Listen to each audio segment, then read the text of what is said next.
இன்றைக்கு பார்ப்போம் மக்காசிது ஷரியாவுக்கும் உசூலுல் ஃபிக்ஹுக்கும் இடையிலான சம்பந்தமாக அது பற்றி இமாம்கள் நிறைய பேசியிருக்கிறார். அதில் குறிப்பாக அப்துல்லா பின் பையா அவருடைய இந்த தலைப்பிலேயே ஒரு புத்தகம் இருக்கிறது, அலாகத் மக்காசிது ஷரியா பி உசூல் ஃபிக்ஹ் என்று சொல்லி, உசூல் ஃபிக்ஹோடு மக்காசிது ஷரியாவுக்குள்ள தொடர்பு என்ன என்று சொல்கிறத விளக்குகின்ற ஒரு புத்தகம் இருக்கிறது.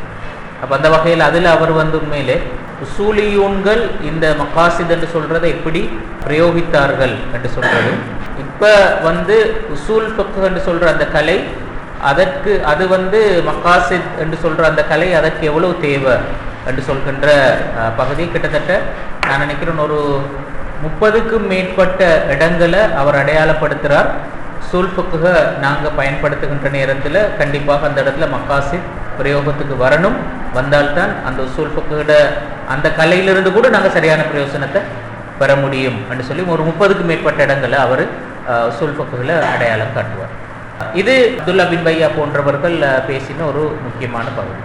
அதே போல் நவீன காலத்தில் இருக்கிற இன்னொரு முக்கியமான இஸ்லாமிய அறிஞர் மக்காசித் துறையில் கலாநிதி நுஅமான் ஜுகை, அவருடைய ஒரு தனியான ஆய்வே இருக்கிறது, அலாகத் மக்காசிது ஷரியா பி உசூல் ஃபிக்ஹ்னு சொல்கிற அந்த தலைப்பில். அந்த தலைப்பில் அவர் ஒரு இந்த விஷயம் சம்பந்தமாக ஒரு வேறுபட்ட கோணத்தை அவர் பேசுகிறார். இன்றைக்கு நாங்கள் பார்க்க போகிற முக்கியமான விஷயம், ஆரம்ப காலத்திலிருந்து மக்காசிது ஷரியா என்று சொல்கின்ற இந்த கலை ஆரம்ப கால இமாம்களூடாக எப்படி பிரயோகிக்கப்பட்டு வந்திருக்கிறது என்று சொல்கிறது. அதிலையும் குறிப்பாக ரைசூனி போன்றவர்கள் அடையாளப்படுத்துவது போல மக்காசிது ஷரியா என்று சொல்றது அது ஒரு தனித்த கலையாக மாறியமை என்று சொல்றது நவீன காலத்தில் நிகழ்ந்த ஒரு விஷயம்தான். வரலாற்று காலப்பகுதியில் நாங்கள் போய் பார்க்குற நேரத்தில் மக்காசிது ஷரியான்னு சொல்றது ஒரு தனித்த ஒரு கலை ஒன்றாக காணப்படலை. ஆனால் அது தனித்த கலையாக காணப்படாவிட்டாலும் கூட மக்காசித் என்று சொல்ற ஒரு விஷயம் உசூல் ஃபிக்ஹோட சேர்ந்து வளர்ந்து வந்திருக்கின்றது என்று சொல்கின்ற ஒரு உண்மை இருக்கின்றது.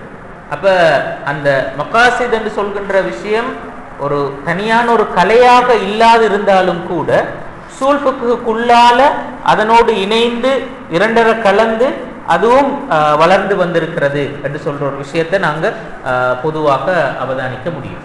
அதை அஹ்மத் ரைசூனுடைய ஒரு தனியான ஒரு ஆய்வு பற்றி இருக்கிறது, மக்காசிது ஷரியா மினல் விலாதா அல் காமினா இலல் விலாதா அல் காமிலா என்று சொல்ற அந்த தலைப்பில் பிறப்பு ஒன்று நிகழ்ந்து இருக்கிறது, ஆனால் வெளிப்படையான பிறப்பு அல்ல, ஒரு கொஞ்சம் மறைஞ்ச நிலைமையில் இருக்கிற ஒரு பிறப்பு.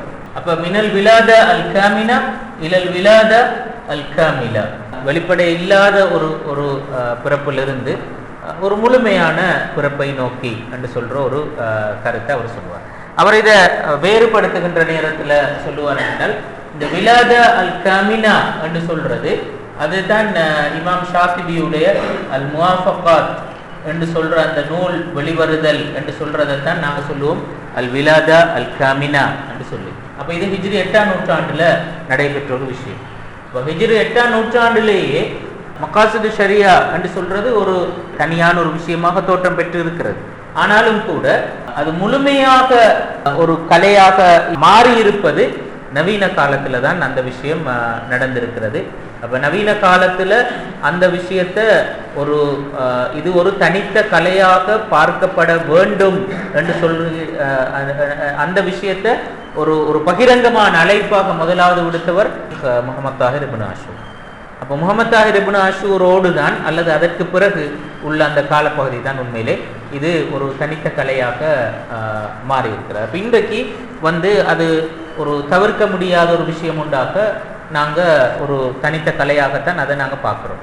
அப்போ இதில் இந்த கட்டம் தான் அல்லது இந்த இடத்தில் இருந்து தான் இது தனித்த கலையாக மாறியது, இதுதான் பிரிகோடு என்று சொல்லி நாங்கள் அப்படி பிரித்து பார்க்குறதுல கொஞ்சம் சிரமம் கொண்டு இருக்கிறது. ஆனாலும் கூட அது ஒரு இன்றைக்கு இருக்கிற நடைமுறையை நாங்கள் பார்க்குற நேரத்தில் இன்றைக்கு அது தனியான ஆய்வுகளாக வருகிறது, அதுக்கு தனியான ஆய்வு மன்றங்கள் இருக்கின்றன, தனியான அது சம்பந்தமான தௌராக்கள் நடக்கின்றன. இன்றைக்கு யூனிவர்சிட்டிகளில் போய் பார்த்தால் உசூல் ஃபிக்ஹ் ஒரு தனியான பாடமாகவும் மக்காசித் வேறொரு பாடமாகவும் இருக்கிறது. அது மக்காசித் ஒரு தனியான தஹஸ்ஸுஸ் துறையாக வளர்ந்திருக்கிறது. அதற்கு என்று சொல்லி பிரத்யேகமான அறிஞர்கள் இருக்கிறார்கள். உசூல் ஃபிக்ஹுக்கு என்று வேறு அறிஞர்கள் இருக்கிறார்கள், மக்காசிதுக்கு என்று சொல்லி வேறு அறிஞர்கள் இருக்கிறார்கள். அப்போ அப்படி பார்க்குற நேரத்தில் இது தனியான ஒரு விஷயம் உண்டாக இன்றைக்கு மாறிவிட்டது என்று சொல்லி அவர் சொல்றார். அப்போ விலாத அல் காமிலா நவீன காலத்தில் நிகழ்ந்து விட்டது என்று சொல்கின்ற ஒரு கருத்தை அவர் சொல்லுவார். இப்போ ரைசன் சொல்ற ஒரு முக்கியமான ஒரு விஷயம் என்னென்றால், இஸ்லாமிய கலைகளை பொறுத்தவரையில் எந்த ஒரு கலையையும் நாங்கள் இந்த காலத்தில் தான் அது முதலாவது பிறந்தது என்று சொல்லி அதனுடைய பிறப்பை யாரும் பிரகடனப்படுத்தல். ஒரு மனுஷன் பிறக்கிற நேரத்தில் அது தெளிவாக தெரிகிறது, அது பிறப்பை தெளிவாக அடையாளப்படுத்த முடியும். ஒரு கலையினுடைய பிறப்பு என்று சொல்றதை யாரும் பிரகடனப்படுத்தல. ரைட், இன்றைய நாளோடு இந்த கலை பிறந்து விட்டது என்று சொல்லி யாரும் அப்படி பிரகடனப்படுத்தல. இப்போ நாங்கள் சாதாரண உசூல் ஃபிக்ஹ் சொல்லுவோம். உசூல் ஃபிக்ஹினுடைய அந்த கலையினுடைய தோற்றம் இமாம் ஷாஃபியோடு நிகழ்ந்தது.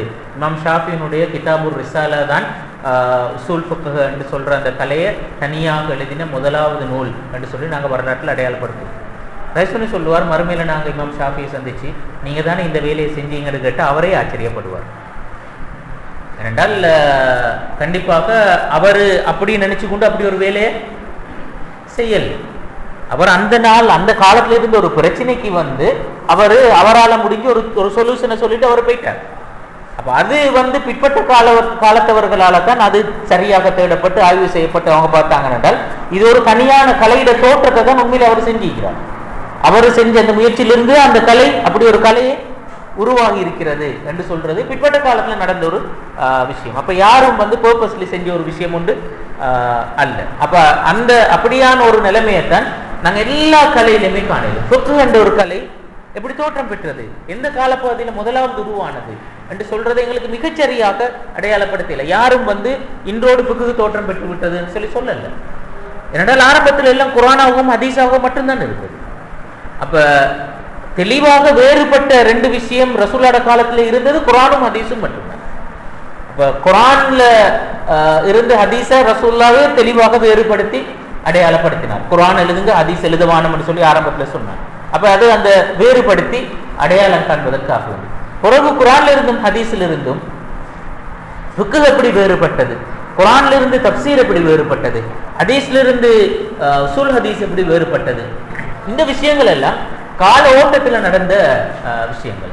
இவை எல்லாவற்றிலிருந்து மக்கீதா எப்படி தனியான ஒரு கலையாக வந்தது, இப்படி ஒவ்வொரு விஷயமும் தனியான ஒரு கலையை உண்டாக தோற்றம் பெற்றமை என்று சொல்றதற்கு உண்மையிலே கால இந்த வரலாற்றில் நாங்கள் எங்கேயுமே ஒரு வரையறுத்து ஒரு காலத்தை தெளிவாக அடையாளப்படுத்தி அது ஒரு பரிணாம வளர்ச்சி ஒன்றுதான் அதை பொறுத்த வரையில நிகழ்ந்திருக்கிறத நாங்க பார்க்கலாம். அப்ப ரைசுனி சொல்ற மாதிரி நாங்க மேலோட்டமாக அடையாளப்படுத்துகின்ற நேரத்துல ஓரளவுக்கு இந்த 8ஆம் நூற்றாண்டு காலப்பகுதியை விலாதா காமினாண்டும் நவீன காலத்தை விலாதா காமிலா என்று சொல்லி நாங்கள் அடையாளப்படுத்த முடியும் என்று சொல்லி அவர் சொல்றார்.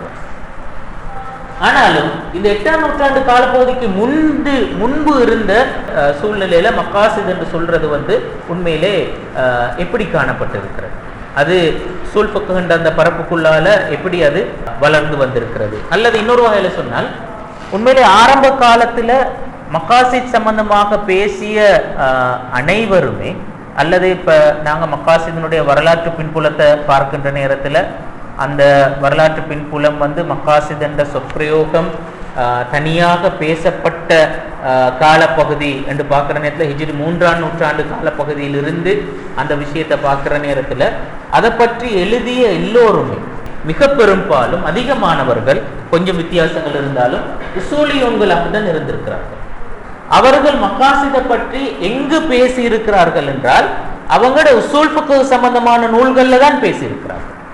இமாம் ஜுவைனி அவருடைய கிதாபுல் புர்ஹான்ல தான் மக்காசித் சம்பந்தமாக அதனுடைய தக்சீம்களை தரூரியாத், ஹாஜியாத், தஹ்சீனியாத் போன்ற விஷயங்களை பேசியிருக்கிறார். நிறைய பேர் சொல்றதன்படி இமாம் ஜுவைனி தான் இந்த சிந்தனையை அதனுடைய முஅஸ்ஸிஸ் அவர் தான். இந்த அதாவது மசாலிஹ தரூரியாத், ஹாஜியாத், தஹ்சீனியாத் சொல்லி பாகுபடுத்தின அந்த கன்செப்டை முதலாவது பேசினவர் இமாம் ஜுவைனி என்று சொல்லித்தான் பலரும் சொல்லுவார்கள். சிலர் சொல்லுவார்கள் அதுக்கு முன்னரே ஃபைலசுஃபுல் ஆமிரி அவரும் இந்த கருத்தை பேசியிருக்கிறார் என்று சொல்லி சிலர் சொன்னாலும் இமாம் ஜுவைனி தான் உண்மையில் அதை மிக தெளிவாக பேசியிருக்கிறார்.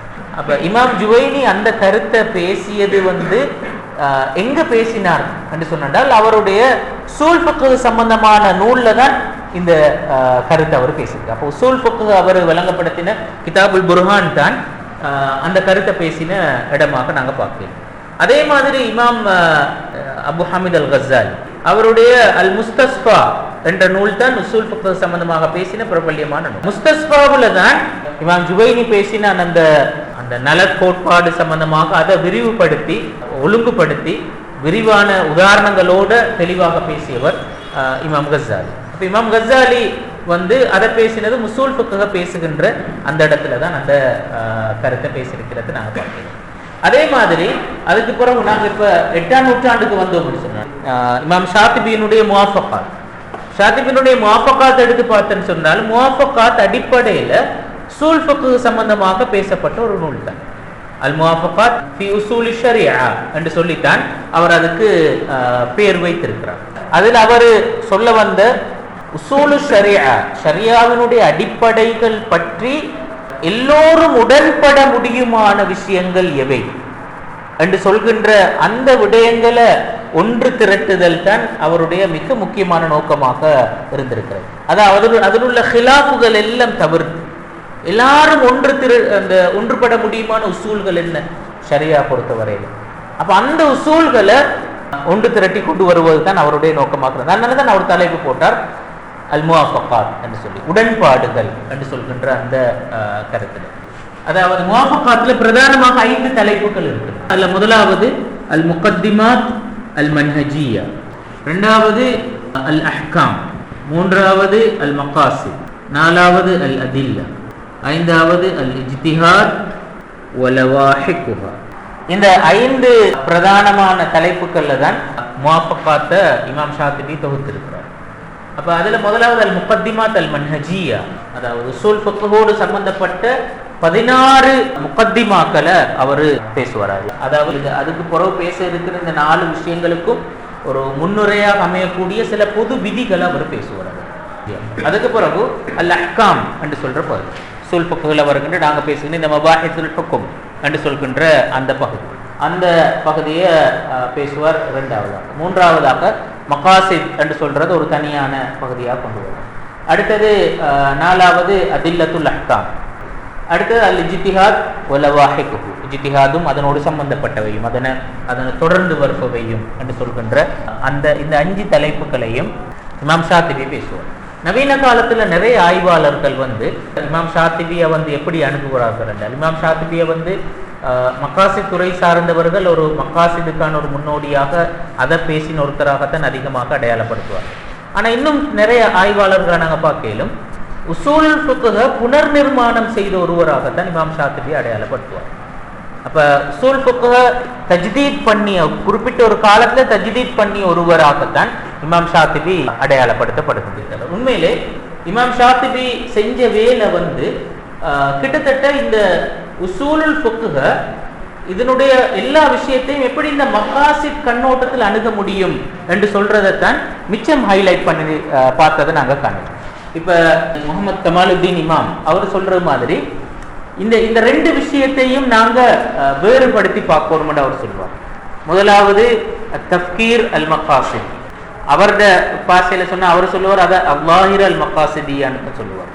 ரெண்டாவது விஷயம் அல் இல்முல் மகாசிதி, அதாவது மகாசிது ஷரியான்னு சொல்றது ஒரு தனித்த கலையாக தோற்றம் பெற்று வளர்ந்தமை என்று சொல்றது ஒரு நிலைமை. அதுக்கு முன்னர் இந்த அல்லாஹிர் அல் மகாசிதியா அல்லது தஃப்கீர் அல் மகாசிதி, இந்த மகாசித் அடிப்படையிலான சிந்திப்பு என்று சொல்றது காணப்பட்டு இருக்கிறது. அவர் சொல்லுவார் என்றால் அது யஊத் இலா அஸ்ர் நபி ஸல்லல்லாஹு அலைஹி வஸல்லம், ரசூல் ஸல்லல்லாஹு அலைஹி வஸல்லம் அவர்களுடைய காலத்திலேயும் இந்த பண்பை நாங்கள் அவதானிக்கலாம். தஃப்கீர் அல் மகாசிதி, அதாவது தஃப்கீர் அல் மகாசிதி என்று சொல்றது உண்மையில என்ன, அதாவது ஜாசிரவுதா சொல்றது மாதிரி தஃப்கீர் அல் காஇ என்று சொல்லுவார். தஃப்கீர் அல் காஇ என்று சொல்ற நேரத்துல நோக்கம் என்ன என்று சிந்தித்தல், ஏன் என்ற அந்த கேள்வியை கேட்டு அதான் அல் காஇயா என்று சொல்றது. லிமாதா என்ற அந்த கேள்வி கேட்கப்படுது. அதுதான் அல்-காஇயா. அப்ப அந்த வகையான சிந்திப்பு முறை, ஒரு குறித்த விஷயத்தினுடைய நோக்கம் என்ன, ஏன் என்ற அந்த கேள்வி கேட்டல் என்று சொல்கின்ற அந்த தஃப்கீர், அவர் சொல்றார் யஊது இலா அஸ்ரி நபி ஸல்லல்லாஹு அலைஹி வஸல்லம். அது ரசூலுல்லாஹ்வுடைய காலத்துல அந்த ரசூலுல்லாஹ் அப்படித்தான் சிந்தித்தார், சஹாபாக்களை அப்படித்தான் சிந்திக்க பழக்கினார், சஹாபாக்களும் அப்படித்தான் சிந்தித்தார்கள். உமர் ரலியல்லாஹு அன்ஹு அவர்களுடைய காலத்துல அவர் கொண்டு வந்த நிறைய புதிய இஜ்திஹாதுகள் எல்லாமே எதனை மையப்படுத்தி வந்ததுன்னா தஃப்கீர் அல்-காஇய மையப்படுத்தி தான் வந்தது. அது ஏன் என்ற அந்த கேள்வி கேட்டதனால தான் அந்த புதிய இஜ்திஹாதுகள் எல்லாம் உமர் ரலியல்லாஹு காலத்துல வந்ததுன்னு சொல்லுவார். அப்ப இங்க நாங்க பார்க்கல என்னென்றால், இந்த தஃப்கீர் அல்-காஇ எல்லா காலப்பகுதியிலும் இருந்திருக்கின்ற ஒரு விஷயம். இப்ப இந்த தஃப்கீர் அல்-காஇ அல்லது தஃப்கீர் அல்-மகாசிதி என்று சொல்ற அந்த விஷயம், அது உசூல் ஃபிக்ஹ் பேசப்பட தொடங்கிய காலங்கள் எல்லாத்திலையுமே அது இருந்திருக்கு. இப்ப நாங்க உசூல் ஃபிக்ஹோட வளர்ச்சி வரலாறை பற்றி படிக்கிற நேரத்துல நாங்க இயல்பாக சொல்லுகின்ற ஒரு தர்க்கம் என்ன என்றால், உசூல் ஃபிக்ஹ் என்று சொல்றது தனித்த கலையாக தோற்றம் பெற்றது ஹிஜ்ரி 3ஆம் நூற்றாண்டு காலப்பகுதியில் அல்லது 3ஆம் நூற்றாண்டு பிற்பட்ட காலப்பகுதியில தான் அது ஒரு தனித்த கலையாக தோற்றம் பெற்றிருக்கிறது. அதற்கு முன்னர் உசூல் ஃபிக்ஹ் என்ற ஒரு விஷயம் இருக்கு இல்லையா என்றால், அதுக்கு முன்னர் உசூல் ஃபிக்ஹ் என்ற ஒரு விஷயம் ஒன்று இருந்திருக்கிறது. அது நாங்கள் சொல்லுவோம் தஃப்கீர் அல்-உசூலி, ஆதாரம் என்ன என்று சிந்திக்கின்ற அந்த விஷயம். எந்த ஒரு விஷயத்தையும் நாங்க சும்மா சொல்றது இல்லை, சும்மா எங்கட கற்பனைக்கு தோன்றுகின்ற ஒரு விஷயத்தை நாங்க பேசுறது இல்லை. அதற்கு என்ன அடிப்படை, என்ன பேஸ், ஏதோ ஒரு பேஸ்ல இருந்து தான் ஒரு கருத்தை நாங்க சொல்லணும். ஒரு விஷயம் வரணும், ஒரு மூலத்திலிருந்து தான் வரணும். மூலம் ஒன்று இல்லாம ஒரு கருத்து தோன்றில்லை. அதை நாங்க சொல்லுவோம் தஃப்கீர் அல்-உசூலி என்று சொல்லுவோம். அப்ப இந்த சிந்திப்பு நாங்க சொல்லுவோம், இது ரசூலுல்லாஹ் காலத்துல இருந்து, சஹாபாக்கள காலத்துல இருந்து, தாபீன்கள், அந்த 3 பரம்பரையிலேயுமே இந்த சிந்திப்பு இருந்திருக்கிறது. அந்த சிந்திப்பு தான் 3ஆம் நூற்றாண்டு காலப்பகுதியில் ஒரு தனித்த தாபீன்களோட காலத்துல ஒரு தனித்த கலையாக அது தோற்றம் பெற்றதை நாங்க காணலாம். அதுக்கு இமாம் ஷாஃபி அந்த கடந்த காலத்துல அந்த எல்லா சிந்திப்பையும் படித்து சாரமா மாற்றி அதை சில மபாதீன்களாக, சில உசூல்களாக கொண்டு வந்தார். அது உசூல் ஃபிக்ஹாக அப்படி வளர்ச்சி அடைஞ்சதை நாங்க காணலாம். அப்ப இது நாங்க உசூல் ஃபிக்ஹை பத்தி பேசுற நேரத்துல சொல்லுகின்ற ஒரு முக்கியமான ஒரு தர்க்கம். இதே தர்க்கத்தை நாங்க மகாசிதுக்கும் பார்க்கலாமாண்டா, இதே தர்க்கத்தை மகாசிதுக்கும் பார்க்கலாம்.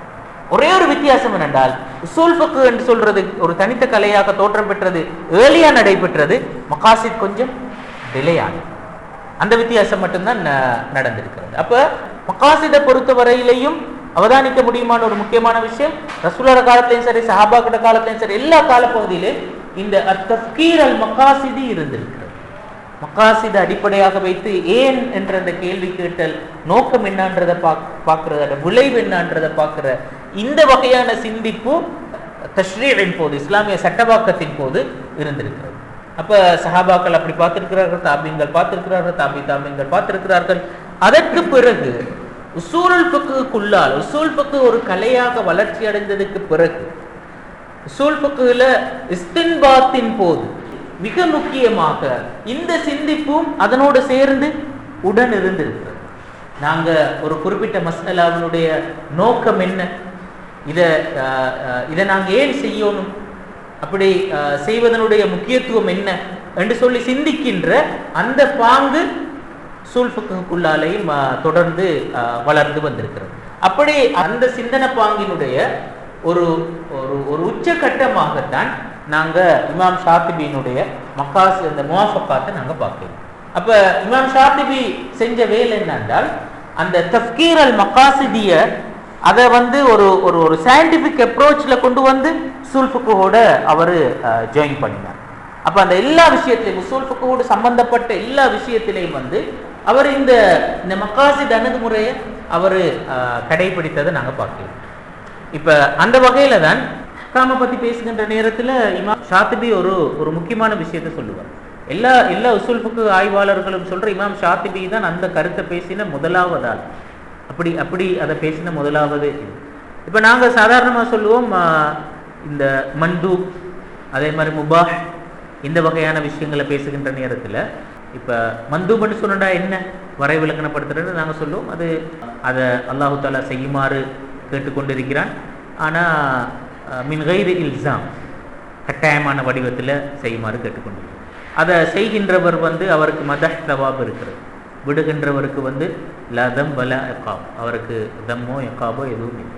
அப்போ அதைத்தான் நாங்கள் சிம்பிளாக சொல்லுவோம், செய்த நன்மை செய்யாவிட்டால் பாவம் இல்லை என்று சொல்கின்ற விஷயம். இது மந்தூபை பற்றி நாங்கள் சொல்கிறது. அதே மாதிரி முபாஹை பற்றி நாங்கள் சொல்லுவோம், அதை எங்களுக்கு தெரிவிச்சு வந்துடும் உள்ள விஷயம். நாங்கள் விரும்பினா செய்யலாம், செய்யாமலும் இருக்கலாம். செய்தாலும் எங்களுக்கு நன்மை எதுவும் இல்லை, செய்யாவிட்டாலும் எந்த குற்றமும் இல்லை. இது முபாஹ் என்று நாங்கள் சொல்லுவோம். இப்போ இமாம் ஷாஃபிபி இந்த முபாஹையும் மந்தூபை அணுகின்ற நேரத்தில் அவர் அதை கொஞ்சம் வேறுபட்ட கோணம் ஒன்றிலையும் அதை பார்த்தார். அவர் சொன்னார் என்னென்றால், இந்த மந்தூபுக்கான இந்த வரைவிலக்கணம் அல்லது இந்த சட்டம், அதே மாதிரி முபாஹுக்கான இந்த வரைவிலக்கணம் அதை நாங்கள் எந்த இடத்துல அப்ளை பண்ணணும், அது மின் ஹைசுல் அஜ்ஸா வல் அஃப்ராத், அதை தனித்து நாங்கள் பார்க்கின்ற நேரத்தில் தான் முபாஹுக்குரிய சட்டம் இது. தனித்து பார்க்கின்ற நேரத்தில் தான் மந்தூபுக்குரிய சட்டம் இது. ஒரு தனித்த செயல். இப்போ உதாரணமாக நாங்கள் சொல்லுவோம், சுபஹ் தொழுகைக்கு முன்னால் இருக்கின்ற அந்த 2 ரக்காத் நஃபிலான அந்த தொழுகை சுன்னா நாங்கள் சொல்லுவோம், அந்த இது அல்லாஹ் தஆலா செய்யுமாறு சொல்லி இருக்கிறான், ஆனால் கட்டாயமாக செய்யுமாறு சொல்லி இல்லை. செய்தால் நன்மை, செய்யாவிட்டால் குற்றம் இல்லை என்று நாங்கள் சொல்லுவோம். அதாவது பின்னிஸ்பத்தில் ஜுஸ், ஒரு ஒரு ஒரு தனியான ஒரு செயற்பாடு என்று வச்சு பார்க்கிற நேரத்தில் மட்டும்தான் அது அந்த மந்தூப். அதே மாதிரி இப்போ முபாஹ் என்று நாங்கள் சொல்கிற நேரத்தில் நாங்கள் சொல்லுவோம், இப்போ ஒருத்தர் ஒரு பகல் சாப்பாடு சாப்பிடுதல் என்று சொல்கிறது, ஒரு நேர சாப்பாடு சாப்பிடுதல் ஒரு ஆளை பொறுத்த வரையில் அது முபாஹ். அவருக்கு தெரிவிச்சு அவர் விரும்பினா சாப்பிடலாம், சாப்பிடாமலும் இருக்கலாம்.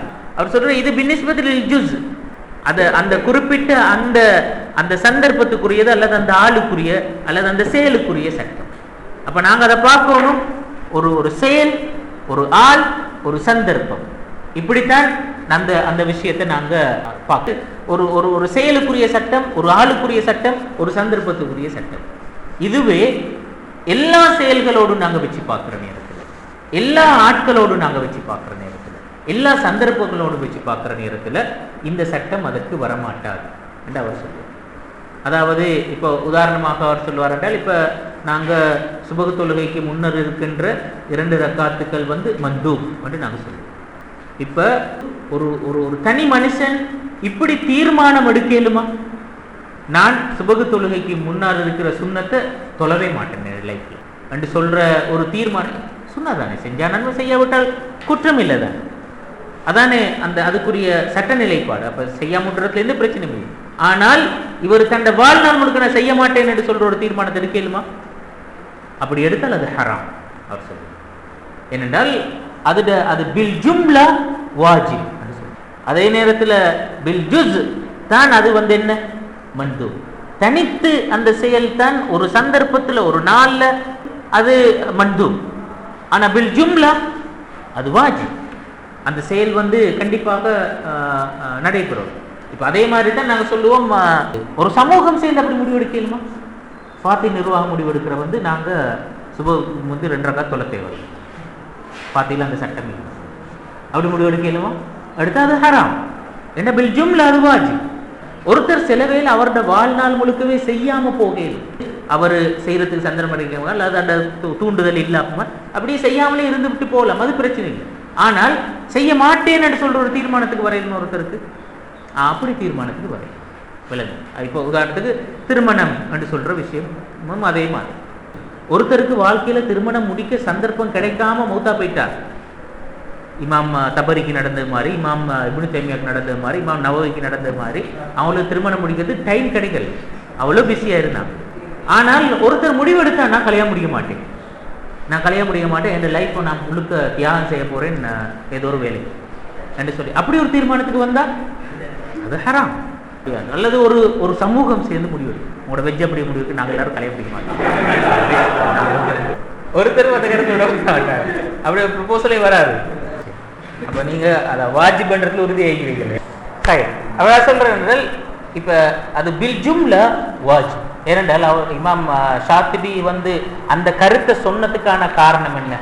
இப்ப அவர் சொல்லுவார் என்னென்றால், அந்த பில் அஜ்ஸா நாங்க பார்க்குற நேரத்துல சுபஹுக்கு முன்னர் உள்ள சுன்னா என்று சொல்றது ஒரு மந்தூப் தான். ஆனால் ஜென்ரலாக நாங்கள் சுபகு தொழுகை, அதற்கு முன்னால் உள்ள சுன்னா என்று சொல்ற அந்த மொத்த தத்துவத்தை எடுத்து பார்க்குற நேரத்தில் அல்லாஹ் தஆலா ஏன் அப்படி ஒரு விஷயத்த சொல்லியிருக்கிறான், ஏன் அப்படி ஒரு விஷயம் இஸ்லாத்தில் இணைந்திருக்கிறது, இந்த சுன்னாக்களினுடைய நோக்கம் என்ன, அந்த நஃபிலான வணக்கங்களுடைய நோக்கம் என்ன, அதை ஹதீஸ் சொல்லும் என்றால் அத்தகர்ருப் இலல்லாஹ், ஒருத்தன் சட்டத்தை செய்தல் என்று சொல்றதற்கும் இன்னொரு ஆளோட நெருக்கத்தை ஏற்படுத்துதல் என்று சொல்றதுக்கும் இடையில வித்தியாசம் இருக்கு. நான் இந்த டியூட்டியை செய்கிறேன், டியூட்டியை செய்கின்ற நேரத்தில் ரெண்டு பேருக்கு இடையில உள்ள ரிலேஷன்ஷிப் ஒரு ஒஃபிஷியல் ரிலேஷன்ஷிப்பா இருக்கு. அது சாதாரண எல்லா இடத்துலையும் நாங்கள் ஆசிரியர் மாணவர் உறவா பார்க்கலும், கணவன் மனைவி உறவா பார்க்கலும், பெற்றோர் பிள்ளை உறவா பார்க்கலும், எந்த உறவாக இருந்தேன்னு சொன்னாலும் ரெண்டு பேரும் அவங்களோட டியூட்டியை செய்யறாங்க அப்படின்னு சொன்னா ஓகே, அதுல பிரச்சனை இல்லை. ஆனா அது ஒரு இயந்திரத்தனமாக தான் நீங்க அதை தாண்டி அந்த ரிலேஷன்ஷிப் பில்டப் என்று சொல்றது எதனூடாக நடைபெற முடியும், அதை தாண்டி நடக்கின்ற ஒரு வேலை. அப்ப உண்மையிலே இந்த நஃபிலான வணக்கங்கள் என்று சொல்றது அல்லாஹு தஆலாவுடனான அத்தகர்ருபை ஏற்படுத்துற விஷயம். இது ஹதீஸ்ல மிச்ச தெளிவாக வருகின்ற இது. அல்லாஹு தஆலா ஃபர்லுகள் எங்களை கடமையாக்கினான், இதை பண்ணினான், இதெல்லாம் நீங்க நிறைவேற்ற. அது பிறகு வமா யதகர்ரபு இலைய அப்தி, என்னுடைய அடியான் என்ன நெருங்கி வரக்கூடிய செயல் எதனூடாக நடக்கின்றது என்றால் இந்த அன்னவாஃபில் இதனூடாகத்தான் நடக்கின்றது. அப்படி நெருங்கி வந்தா அல்லாஹு தஆலா ஒரு அடியான் அல்லாஹு தஆலாவை நெருங்கி வந்தா விளைவு எப்படி வரும்? ஹதீஸ்ல வருகிறது, நான் அவன் பார்க்கின்ற கண்ணாக இருப்பேன், அவன் நடக்கின்ற காலாக இருப்பேன், அவன் கேட்கின்ற காதாக இருப்பேன். அவன் ஒரு சான் வந்தா நான் ஒரு முலம் அவனை நோக்கி போவேன், அவன் ஒரு முலம் வந்தா நான் அவனை நோக்கி ஒரு பாகம் போவேன், அவன் நடந்து வந்தா நான் ஓடி அவனை நோக்கி போவேன். அப்ப அந்த நஃபிலான வணக்கங்களின் ஊடாக என்ன நடக்கின்றது? அல்லாஹ் தஆலாவோட நெருக்கம். அதனூடாக உலகத்துல ஏந்த லைஃபை பொறுத்த வரையில கம்ஃபர்டபுளா மாறுகிறது. அல்லாஹ் தஆலாவுடைய உதவி எனக்கு எல்லா விஷயத்திலையும் கிடைக்கிறது. இப்படி ஒரு விஷயம் இந்த உலகத்தை பொறுத்தவரை ஒரு தனி மனுஷன் வாழ்க்கையில கட்டாயமானது, வாஜிபானது. அவர்த்தோட இந்த நோக்கத்தை நாங்க ஒரு ஜுஸுல சிலவேல இலக்கியம், ஆனா மொத்தமா இலக்கியம் அந்த அந்த குறிப்பிட்ட செயற்பாடு சில அஜிசாக்கள் இல்லாமல் போவதால இந்த நோக்கத்துல பெரிய அளவு பாதிப்பு வராது. ஆனால் அது மொத்தமாக ஒருத்தர் விட்டார் என்று சொன்னா இந்த நோக்கம் அப்படியே இழக்கப்பட்டு அல்லாஹ்வுக்கு நெருக்கமானவர்களாக மாறுதல் என்று சொல்றதுதான் உலகத்திலே வெற்றி, மறுமையிலே வெற்றி. வெறுமனே அந்த அந்த அக்குரட்டை விட செய்யறதுனால மட்டுமல்ல இருக்கிறது. அப்ப அதை தாண்டி தத்தவுவாக சில விஷயம் நடக்கின்ற பொழுதுதான் நாங்கள் சொல்லுவோம் அது மறுமையில் அந்த வெற்றிக்குரிய விஷயமா மாறும். இதன் இயல்பாகவே அந்த இந்த கணவன் மனைவி உறவுகளையும் நிறைய இமாம்கள் சொல்ற இதே தியரி. நாங்கள் சாதாரணமாக கணவன் மனைவி உறவுகளையும் சட்டத்தை பின்பற்றிட்டு போகிறோம், அக்குரட்டை விட அதுல இருக்கலாம். ஆனால் அதை தாண்டி இப்போ குர்ஆன் வலியுறுத்துகின்ற விஷயம் ஆஷிரூஹுன்ன பில் மஅரூஃப், அது ஹுஸ்னுல் உஷ்ரா என்று சொல்ற விஷயம். அது என்ன என்றால் இந்த கடமையை வாஜிபை தாண்டி மேலதிகமாக செய்தலுக்கு நாங்கள் சொல்லுவோம் ஹுஸ்னுல் உஷ்ரான்னு சொல்லுவோம். இதைத்தான் உண்மையிலே இமாம் ஷாத்திபி சொன்னார். இந்த நோக்கத்தை நாங்கள் அச்சீவ் பண்ணணுமாக இருந்தா இது பில் அஜிஸா இல்லாம போக முடியும், ஒன்றெண்டு அங்கல. ஆனா மொத்தமாக இந்த நஃபிலான விஷயங்களே இல்லாமல் போயிடப்படாத ஒரு மனுஷன் வாழ்க்கை. அப்ப அப்படி ஒரு தீர்மானம், நஃபிலான வணக்கத்தை நான் செய்யறது இல்லை, சுண்ணத்துக்கள் எதுவுமே நாங்கள் எங்களுக்கு தேவையில்லை என்று சொல்ற ஒரு முடிவுக்கு ஒருத்தர் ஒரு நாளும் ஒரு தனி மனுஷனோ சமூகமோ வரையல. ஒரு சந்தர்ப்பத்துக்கு ஏலும் எல்லா காலப்பகுதியிலையும் அப்படி இருப்போம் என்ற ஒரு முடிவுக்கு வரையல் மட்டும் ஒரு நாளும் வரையல. அப்ப இது அந்த இமாம் ஷாத்திபி. அப்ப இமாம் ஷாத்திபி இந்த விஷயத்தை இந்த முடிவுக்கு எப்படி வந்தார், இந்த தியரி எப்படி முன் வச்சார்? இந்த தஃப்கீர் அல் மகாசிதியூடாகத்தான் அதை முன் வச்சார். இப்ப திருமண விஷயத்திலையும் கூட அதாவது பில் அஜ்ஸா ஒருத்தர் திருமணம் முடிக்காம போகின்ற ஒரு சூழல் வரையிலும், அதே மாதிரி ஒரு சந்தர்ப்பத்தில் அது நடக்கையிலும், ஒரு தனியாளுக்கு நடக்கையிலும், ஒரு சமூகத்துக்கு அது நடக்க முடியாது. அப்ப அவர் சொல்ற பில் ஜும்லா திருமணம் என்று சொல்ற விஷயம் வாஜிப். ஏன் வாஜிப் அவர் சொல்றாங்க? திருமணம் என்று சொல்ற விஷயம் ஒரு வசீலா. எதற்காக? ஹிஃப்லுன் நஸ்ல், இந்த பரம்பரை பாதுகாக்கப்படுதல், மனித இனம் இந்த உலகத்துல நிலைத்திருத்தல் என்று சொல்றதற்கான ஒரு பிரதானமான வசீலா என்ன? அஸ்ஸவாஜ். அப்ப அந்த வசீலா நடந்தா தான் இந்த மக்சத் நிறைவேறும்.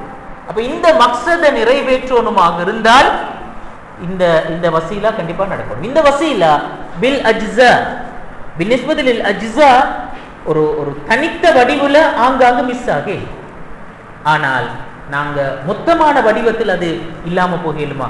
மொத்தமான வடிவத்தில் அது ஒரு நாளும் இல்லாம போக முடியாது. அதைத்தான் இமாம் ஷாத்திபி சொன்னார். அப்ப இமாம் ஷாத்திபி நாங்க சொல்றோம் உசூல் ஃபிக்ஹ் என்று சொல்றத அதனுடைய எல்லா பார்வையையும் அந்த தஃப்கீர் அல் மகாசிதின் அடிப்படையில் அவர் கொண்டு வந்தார். அது ஒரு மன்ஹஜியாவை பின்பற்றி அவர் கொண்டு வந்தார். ஆரம்ப காலத்திலிருந்தே உசூல் ஃபிக்ஹுக்குள்ளாலே இந்த இஸ்தின்பாத்தின் போது இந்த தஃப்கீர் அல் மகாசிதி இருந்திருக்கிறது. அப்ப இமாம் ஷாத்திபி செஞ்ச வேலை உண்மையிலே அதை ஒரு அதாவது ஒரு கோட்பாட்டு வடிவத்தில் உசூல் ஃபிக்ஹுக்குள்ளால மகாசித உள்ளிருந்தது தான் அவர் செஞ்ச மிக முக்கியமான ஒரு விஷயம். உசூல் ஃபிக்ஹுக்குள்ளால மகாசித் என்று சொல்ற விஷயம் இந்த வடிவத்துல தான் அந்த வளர்ந்து சேர்ந்து வந்திருக்கிறத நாங்க பார்க்கலாம். இந்த ஒவ்வொரு விஷயத்தை நாங்க எடுத்து பார்த்தாலும், இப்ப குறிப்பாக இந்த அதில்லா என்ற பகுதியை நாங்க எடுத்து பார்த்தா உண்மையிலே இந்த அதில்லா என்ற பகுதி தான் உசூல் ஃபிக்ஹ்ல மிக பிரதானமான. உசூல் ஃபிக்ஹ்னுடைய வதீஃபா என்ன? உசூல் ஃபிக்ஹோட வதீஃபா என்ன? உசூல் ஃபிக்ஹ் எதற்காக என்று சொல்ற நேரத்தில் எல்லாரும் ஒத்துக்கொண்டு ஆக முக்கியமான விஷயம் இஸ்தின்பாத். இஸ்தின்பாத்துக்கு தான் உசூல் ஃபிக்ஹ் தேவை. அதாவது எங்கள்கிட்ட நஸ் இருக்குது, அந்த நஸ்ஸிலிருந்து ஹுக்கும் ஷரஇயை நாங்கள் பெற்றுக்கொள்வோம். அதுக்கு எங்களுக்கு என்ன தேவை? உசூல் ஃபிக்ஹ் தேவை. அந்த பணியை செய்கின்ற ஆக முக்கியமான பகுதி எது? அதில்லத்துல் அஹ்காம் தான் அந்த பணியை செய்கிறது. அப்ப நாங்க நஸ்ஸிலிருந்து எப்படி ஒரு ஹுக்கும் ஷரஇக்கு போறோம், அதுக்கு எங்களுக்கு கியாஸ் பயன்பட முடியும், அதுக்கு எங்களுக்கு சத்து தரியா பயன்பட முடியும், அதுக்கு மஸ்லஹா பயன்பட முடியும், அதுக்கு உர்ஃப் பயன்பட முடியும். இந்த எல்லாமே இந்த அதில்லாக்கள் தான் அதுல பிரதானமான. உசூல் ஃபிக்ஹ்ட உண்மையிலே அதுட அந்த மிஹ்வர் எது என்றால் அதில்லத்துல் அஹ்காம். இந்த ஒவ்வொரு அதில்லாவை எடுத்து பார்த்தோம்னாலும் ஆரம்ப கால இமாம்கள் பேசின அதில்லாக்கள்ல நாங்க பிரதானமான சில அதில்லாக்களை பார்க்கலாம். முதலாவது அல் கியாஸ், அடுத்தது அல் இஸ்திஹ்சான், அடுத்தது அல் மஸ்லஹா, அடுத்தது சத்து தரியா. குறிப்பாக இந்த 4 அதில்லாக்கள் நேரடியாக அந்த தஃப்கீர் மகாசிதினுடைய விளைவு தான். இதெல்லாம் இப்ப கியாஸை நாங்க எடுத்து பார்த்தோம். இப்ப அர்கானுல் கியாஸ் சொல்ற நேரத்துல அதாக முக்கியமான விஷயம் ஒப்பிட்டு பார்க்கிறதுக்கான அந்த காரணம் என்ன என்று சொல்றேன். இந்த காரணம் இந்த 2 வடிவத்திலையும் வரும். அது ஒன்று ஒரு சபப் வடிவம் ஒன்றும் அதுக்கு இருக்கும், அடுத்தது ஹிக்மா வடிவம் ஒன்றும் அதுக்கு இருக்கு, அல்லது தெளிவா சொன்னா மகாசித் வடிவம் ஒன்று. இப்ப இந்த அதாவது கியாஸ் என்று சொல்ற அந்த பொறிமுறையை நாங்க கையாளுகின்ற நேரத்துல நாங்க சொல்லுவோம் கியாஸ் என்று சொல்றதுக்கு இந்த இல்லா என்று சொல்றது காரணி மிச்சம் முக்கியம். அதாவது முதலாவது அந்த சட்டம் ஏற்கனவே ஆதாரம் வந்திருக்கின்ற அந்த சட்டம் அந்த அந்த ஹுக்கும் ஷரஇ சொல்லப்படுவதற்கு என்ன காரணம், என்ன நியாயம் என்று சொல்றது. அந்த நியாயம் அது ஒரு நோக்கமாக இருக்கவும் முடியும், ஒரு காரணமாக இருக்கவும் முடியும். ஒரு நோக்கமாக இருப்பதற்கான வாய்ப்பும் இருக்கிறது, காரணமாக இருப்பதற்கான வாய்ப்பும் இருக்கிறது. இப்ப நாங்க சொல்லுவோம் இப்ப மதுபானம் ஹராமாக்கப்பட்டமை என்று சொல்றது. அதுக்கு நாங்க சொல்லுவோம் அதுக்குரிய இல்லத் என்ன? சுக்ர். அது அந்த போதை என்று சொல்கின்ற விஷயம். போதை என்று சொல்கின்ற விஷயம் தான் அதற்குரிய காரணம். அது ஏன் ஹராமாக்கப்பட்டது என்று சொல்றதுல போதை என்று நாங்க சொல்லுவோம். அப்ப அது ஒரு காரணம் சார்ந்தது. அந்த போதை என்று சொல்றது நோக்கம் அல்ல. போதை என்று சொல்றது நோக்கம் அல்ல. போதை ஒரு காரணம். அப்ப அது இல்லத். இப்ப அதே மாதிரி நாங்க சொல்றோம் இந்த விஷயத்தை பொறுத்தவரை, அதாவது இப்ப ஒருவரை பலர் சேர்ந்து கொலை செய்தார், எல்லாருமே பழிவாங்கப்பட வேண்டும் என்று சொல்றோம். எல்லாரும் மீதும் கிசாஸ் அமுல்படுத்தப்படும். ஒரு 5 பேர் சேர்ந்து ஒருத்தரை கொலை செஞ்சால் எல்லார் மீதும் கிசாஸ் அமுல்படுத்தப்படும் என்று சொல்றோம். ஆனா குர்ஆன் சொன்ன அந்நஃப்ஸ் பின் நஃப்ஸ் என்று சொல்லிட்டாங்க. ஒரு உயிருக்கு இன்னொரு உயிர். அப்ப அங்க முமாசலா சமப்படுத்தல தான் குர்ஆன் சொல்லி இருக்கிறது. ஆனால் உமர் ரலியல்லாஹு அன்ஹு காலத்துல தான் முதலாவது இப்படி ஒரு பிரச்சனை வந்தோடனே அவர் சொன்னாரு அவ்வளவு பேரையும் கொலை செய்யுங்க என்று சொன்னார். அப்ப அது யமன்ல நடந்த சம்பவம். அவர் சொன்னார் என்னடா, முழு அஹ்லு சனாவாசிகள் எல்லாருமே சேர்ந்து அந்த மனிதனை கொலை செஞ்சிருந்தாலும் என்ன சொல்லியிருப்பேன், அவ்வளவு பேரையும் கொள்ளுங்கன்னு சொல்லியிருப்பேன். அந்த இடத்துல அந்த கிசாஸுக்குரிய அந்த சட்டத்துக்கான காரணம் என்ன, அந்த சட்டம் ஏன் என்று சொல்ற நேரத்துல அங்க நாங்க சொல்லுவோம் ஹிஃப்லுன் நஃப்ஸ். மனித உயிர் பாதுகாக்கப்பட வேண்டும் என்று சொல்றதுதான் அங்க காரணம். அது உண்மையிலே ஒரு நோக்கம் சார்ந்தது. சுக்கர் என்று சொல்ற விஷயம், மதுபானம் ஹராமாக்கப்பட்ட பைக்கு போதை ஏற்படுதல் என்று சொல்றது காரணம் சார்ந்தது. ஆனா இந்த இடத்துல ஒருவரை பலர் சேர்ந்து கொலை செய்தால் எல்லோரும் பழிவாங்கப்பட வேண்டும் என்று சொல்வதற்கான காரணம் ஹிஃப்துன் நஃப்ஸ் என்று சொல்றது நோக்கம் சார்ந்தது. இந்த இல்லத் என்று சொல்ற அந்த விஷயத்துக்குள்ளாலேயே இந்த நோக்கம் சார்ந்த காரணங்கள் இமாம்களால் அடையாளம் காணப்பட்டிருக்கின்றன. அப்ப அந்த இல்லத் என்று சொல்ற விஷயத்தை ஆய்வு செய்ய போன இடத்துல கண்டிப்பாக இந்த மக்காசித் தப்கீர் அல் மக்காசிதி இருந்திருக்கிறது. விளங்குங்க. அப்ப அந்த உசூல் ஃபிக்ஹுக்குள்ளால அந்த மக்காசித் அடிப்படையில சிந்தித்தல் என்று சொல்றது காணப்பட்டிருக்கிறது. இது கியாஸுக்குள்ளால இருந்திருக்கிறது. இஸ்திஹ்சான் என்று சொல்றதுவே உண்மையிலே அந்த நோக்கத்தை மையப்படுத்தின விஷயம். அந்த கியாஸ் என்ற பொறிமுறை பயனளிக்காமல் போகின்ற நேரத்தில் நாங்க அதனுடைய நோக்கத்தை வச்சு தீர்மானிக்கிறோம் தான் இஸ்திஹ்சான் சொல்றோம். மஸ்லஹா மிச்சம் தெளிவு, அது அந்த மக்காசிதோடு அதற்குள்ள சம்பந்தம். மஸ்லஹா பொறுத்தவரை சத்து தரியாவும் அதே வகையானது தான். மக்காசிதுடனான உள்ள சம்பந்தம் அதிலே மிச்சம் தெளிவான ஒரு விஷயம். உள்ள இந்த விஷயங்கள் கியாஸோ இஸ்திஹ்சானோ மஸ்லஹாவோ சத்து தரியாவோ இந்த காரணிகள் எப்படி மக்காசிதோடு சம்பந்தப்படுகிறது என்று சொல்கின்ற பகுதியை பேசுகின்ற நிறைய ஆய்வுகள் இருக்கிற. நீங்கள் மக்காசித் சம்பந்தமாக எழுதப்பட்ட நிறைய ஆய்வுகளில் அந்த விஷயத்தை காணிலும் என்னுடைய ஞாபகத்தின் படிக்கு ஜாசிர் ரவுதாட ஒரு அழகான ஒரு ஸ்பீச் ஒன்று இருக்கிற. நான் சொன்ன இந்த கருத்தை விளங்கப்படுத்துகிறேன். இந்த ஒவ்வொரு இதையும் எடுத்து கியாஸ, இஸ்திஹ்சான, மஸ்லஹாவ, சத்து தரியாவ இதுகளெல்லாம் எடுத்து அவர் அதை எப்படி அந்த தப்கீர் அல் மக்காசிதோடு சம்பந்தப்படுகிறது என்று சொல்கிற விஷயத்தை அவர் அதில் அழகாக விளங்கப்படுத்துகிறார். யூடியூப்பில் இருக்கும். எனக்கு அந்த தலைப்பு சரியாக ஞாபகம் இல்லை. அதாவது ஒரு சேனல் ஒன்று இருக்கிற அந்த ஃபோர் ஷபாப் அது அந்த சேனலோட இது யூடியூப்பில் அவங்களோட வீடியோஸ் நிறைய இருக்குது. அந்த ஃபோர் ஷபாப் அந்த சேனலூடாக செய்யப்பட்ட ஒரு ஏற்பாடு செய்யப்பட்ட ஒரு ஸ்பீச் ஒன்று தான். அந்த ஸ்பீச்சில் தான் ஜாசிர் ரவுதா இந்த கருத்தை பேசுகிறார். நான் இப்போ ஒரு 2-3 வருஷத்துக்கு முன் நீங்கள் எலிமெண்டா கொஞ்சம் அதை தேடி அந்த இதை கேளுங்க. இந்த விஷயத்தை இன்னும் தெளிவாக புரிஞ்சு கொள்ள முடியுமா?